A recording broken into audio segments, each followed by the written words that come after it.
안녕하세요. 하나님의 행복을 보따리로 쌓아드리는 행복 보따리 TV입니다. 오늘은 성경 읽을 때마다 은혜 받는 법에 대하여 배워보도록 하지요. 세상에서 주님 없이 살다가 어느 날 내게 임한 어메이징 그레이스, 하나님을 알고 그분의 아들 예수 그리스도를 만나게 되면서 쏟아져 내린 은혜는 샘물이 되고 강물이 되었었지요. 그런데 세월이 흘러가면서 처음 믿은 그때 은혜도 퇴색되어지고 어느새 그냥 교회를 다니는 사람, 기독교인이라고 하는 껍질을 입게 되긴 했지만 여전히 세상과 별반 다를 바 없는 삶을 살아가고 있는 우리 자신을 발견합니다. 그런데 그래도 예전에 믿지 않고 세상에서 살아갈 때와는 확연히 다른 것은 하나님의 말씀의 맛을 알게 되고 은혜가 뭔지를 알게 되고 그래서 은혜를 추구하는 자가 되었다는 점이겠죠.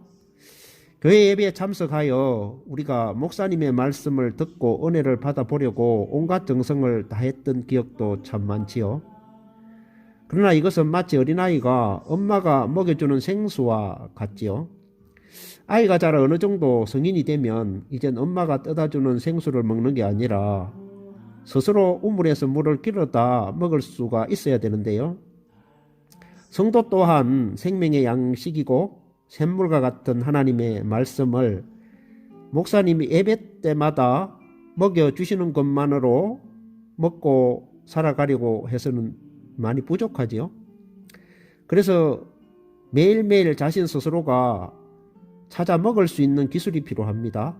쉽게 말씀드리면 하나님이 주시는 영혼의 양식인 성경 말씀을 읽고 그 가운데서 귀중한 영양분을 섭취하는 것이 필요합니다. 그런데 대부분의 성도들은 성경 말씀을 다독하여 많이 읽으면 좋은 줄 압니다. 예, 물론 다독도 매우 중요하지요. 그래서 어떤 분은 40독, 50독, 100독을 한 분도 쉽게 찾아볼 수 있습니다. 그러나 성경을 많이만 읽는다고 해서 다 좋은 것은 아니지요. 저 산을 보세요. 산이 보이지요? 산에는 뭐가 있습니까? 나무가 있고 또 바위도 있지요. 또 그 안에 토끼라든지 노루라든지 각종 풀과 곤충들 이런 것들이 수없이 많이 있습니다. 산도 보고 산 안에 있는 여러 가지 다양한 것들도 볼 수 있어야 되겠지요. 그런데 산 속에 있는 하나하나는 보면서 산 전체를 보지 못하면 안 되겠지요. 그래서 산도 보고 나무도 보아야 합니다. 성경도 다독으로 전체를 알아가야 하지만 또 한 장 한 장, 한 절 한 절, 단어 하나하나도 살펴보아야 합니다. 왜냐하면 우리가 밥을 먹을 때 쌀 자루채로 먹는 것은 아니지 않습니까? 쌀 자루에서 먹을 만큼 쌀을 퍼서 밥을 지어 먹는 것이지요. 또 밥을 지었다고 해서 밥통째로 먹는 것은 아니지 않습니까? 한 주걱씩 한 주걱씩 떠서 한 숟가락 한 숟가락씩 먹는 것이죠. 자, 그래서 오늘은 어떻게 하면 성경을 읽을 때마다 은혜를 듬뿍 받게 되는지 그 방법을 자세히 소개를 드리려고 합니다. 이것을 잘 터득하셔서 시청자 여러분의 영적 삶이 하나님의 말씀이 주신 은혜로 가득하게 될 것을 저는 확실히 믿습니다. 자, 그럼 우리는 오늘 말씀 몇 구절을 선택하여 은혜를 한번 받아보겠습니다. 일단 이 부분을 명심해 주시기 바랍니다. 자, 은혜는 은혜를 찾아야 은혜를 받는다입니다. 성경 말씀에서 은혜를 찾지 못하는데 어떻게 은혜를 받을 수 있겠습니까? 우리는 성경 말씀을 쭉쭉 읽어 나갈 때 성경 전체에서 은혜를 받는 것은 어렵습니다. 그런데 많이 읽어도 어떤 구절에 나의 눈이 머물게 되고 그 구절을 붙들고 은혜를 받게 되는 것이지요. 시편 2편 7절부터 12절 말씀을 노트에 한 번씩 적겠습니다. 자, 먼저 7절 말씀. 내가 영을 전하노라. 여호와께서 내게 이르시되 너는 내 아들이라. 오늘날 내가 너를 낳았도다. 여러분 7절 말씀에서 하나님이 내게 주시는 은혜는 무엇인가요? 이렇게 한번 적어 보시죠. 여호와께서 내게 이르시되 너는 내 아들이라. 하나님이 나를 보시고 너는 내 아들이라고 하시네요. 그렇습니다. 이게 은혜가 아니고 뭐겠습니까? 이걸 한 절로 적어 본다면 하나님은 나를 자녀로 부르신다입니다. 그렇습니다. 나는 하나님의 아들입니다. 하나님의 딸입니다. 나의 아버지는 하나님이십니다. 얼마나 큰 은혜입니까? 부모가 아들, 딸 말고 누구를 사랑하겠습니까? 부모가 아들, 딸 말고 누구에게 귀한 것을 주겠습니까? 바로 아들과 딸에게 모든 좋은 것, 또 상속도 주는 것 아니겠습니까? 그러니 나는 얼마나 복이 많은 사람입니까? 이렇게 은혜를 받는 것입니다, 여러분. 또 7절 하반절에 오늘날 내가 너를 낳았도다.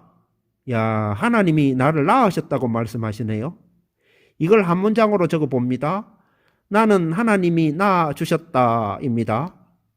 나를 하나님이 낳아주셨다입니다. 내가 하나님께 너무 귀한 존재인 이유는 하나님이 나를 낳아주셨기 때문이지요. 자존감이 팍팍 올라가지 않습니까? 그래, 나는 얼굴이 조금 못나도 하나님이 나를 낳으셨어. 나는 돈이 좀 없어도 하나님이 나를 낳아주셨어. 내 부모님은 하나님이야. 얼마나 감사합니까, 여러분? 또 8절 말씀을 적겠습니다. 내게 구하라. 내가 열방을 유업으로 주리니 내 소유가 땅끝까지 이르리라. 자, 이 구절에서 은혜되는 말씀이 무엇일까요? 정말 은혜의 도가니 아니겠습니까? 하나님이 내게 구하라고 말씀하시네요. 그럼 또 한 문장으로 적어봅니다. 하나님은 내게 구하라고 하신다입니다. 하나님이 뭐 때문에 구하라고 하실까요? 그것에 대하여 다음 구절이 바로 따라 나오지요. 내가 열방을 유업으로 주리니 내 소유가 땅 끝까지 이르리로다. 하나님은 그 자녀인 우리가 우상에게 구하거나 어떤 사람에게 가서 구하지 말고 하나님께 구하라고 하시고, 하나님께 구할 때 어떻게 하시는가에 대하여 말씀하십니다. 열방을 유업으로 주신다는 것입니다. 또 한 문장으로 적어봅니다. 하나님은 내가 구할 때 열방을 유업으로 주신다. 그렇습니다. 하나님은 내게 약속하십니다. 하나님의 자녀인 내가 하나님께 구할 때 열방을 유업으로 주실 뿐 아니라 내 소유가 땅 끝까지 이르리라 축복의 말씀을 주십니다. 그동안 우리가 이 세상에서 빈약하게 살았다면 그 이유가 어디에 있는지 그 이유를 발견하게 되시길 바랍니다. 그렇습니다. 우리는 내게 구하라. 열방을 유업으로 주리니 내 소유가 땅끝까지 이르리라 약속하신 하나님의 말씀대로 구하지를 않았다는 것을 깨닫게 될 것입니다. 그래서 이제 우리는 하나님께 구할 수 있습니다. 또한 구하여야 합니다.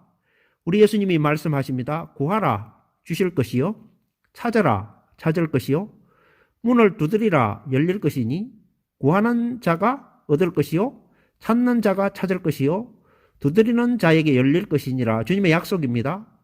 그래서 우리는 이 주님의 약속을 믿습니다. 또 9절 말씀에 내가 철장으로 저희를 깨트리며 질그릇같이 부수리로다 하시도다. 자, 여기서도 한 줄로 적어봅니다. 하나님은 내가 원수에게서 승리하게 하십니다. 우리가 이 세상에 살아가는 데는 나를 괴롭히는 수많은 영과 육의 원수들이 있습니다. 하나님께 구하는 자에게는 그것들을 철장으로 깨트리고 질그릇 깨트리듯이 부수게 된다고 말씀합니다. 이는 곧 승리하게 된다는 축복의 말씀이지요. 그렇습니다. 우리는 악한 세력과 싸워서 승리하는 자입니다. 자, 이렇게 몇 절 안 되는 말씀이지만 노트에 적어보면서 은혜를 찾다 보니 은혜를 받았지 않습니까? 자, 오늘은 성경 말씀을 읽을 때마다 은혜 받는 법에 대하여